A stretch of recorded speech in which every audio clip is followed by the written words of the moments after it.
2 Corinthiens chapitre 10, je lis au nom de Jésus. Paul se défend contre ceux qui l'accusent.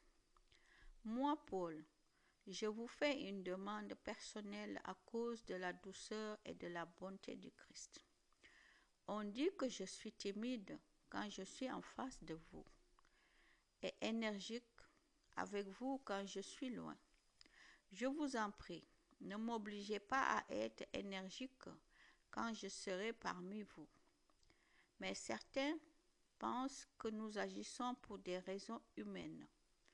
Alors oui, contre cela, je veux utiliser toute mon énergie. Nous sommes des hommes, c'est vrai. Pourtant, nous ne luttons pas d'une façon humaine. Non, les armes qui nous servent à lutter ne sont pas des armes humaines, mais leur force vient de Dieu pour détruire tout ce qui lui résiste. Nous détruisons les façons de penser qui sont fausses. Nous renversons tous les raisonnements que des orgueilleux opposent à la connaissance de Dieu. Nous voulons changer l'esprit des gens pour qu'ils obéissent au Christ. Et quand votre obéissance sera parfaite, nous serons prêts à punir tout acte de désobéissance. Regardez les choses en face. Si quelqu'un est persuadé d'appartenir au Christ, il doit être sûr d'une chose une fois pour toutes. S'il appartient au Christ, nous aussi.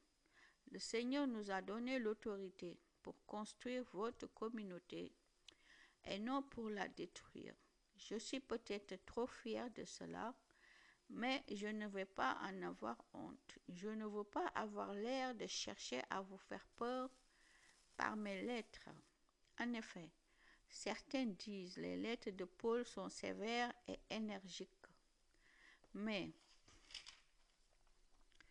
quand il est au milieu de nous, il est faible et ce qu'il dit ne vaut rien. Celui qui parle ainsi doit être sûr d'une chose. Quand nous sommes absents, nous vous écrivons des lettres sévères. Quand nous serons présents, nous agirons aussi avec sévérité. Il n'y aura pas de différence. Certains pensent beaucoup de bien d'eux-mêmes. Nous n'osons pas nous égaler ou nous comparer à eux.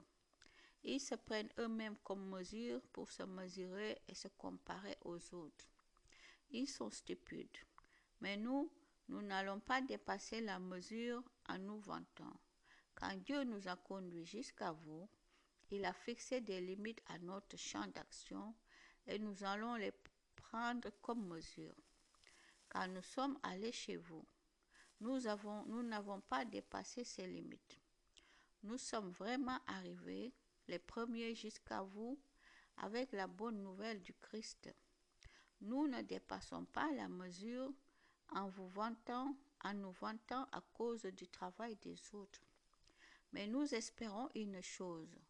Votre foi fera des progrès et nous pourrons agrandir notre champ d'action parmi vous, mais sans dépasser les limites fixées.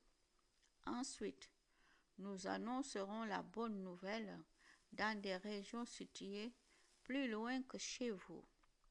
Nous ne voulons pas travailler dans le champ d'action des autres et nous vanter d'activités qu'ils ont déjà faites.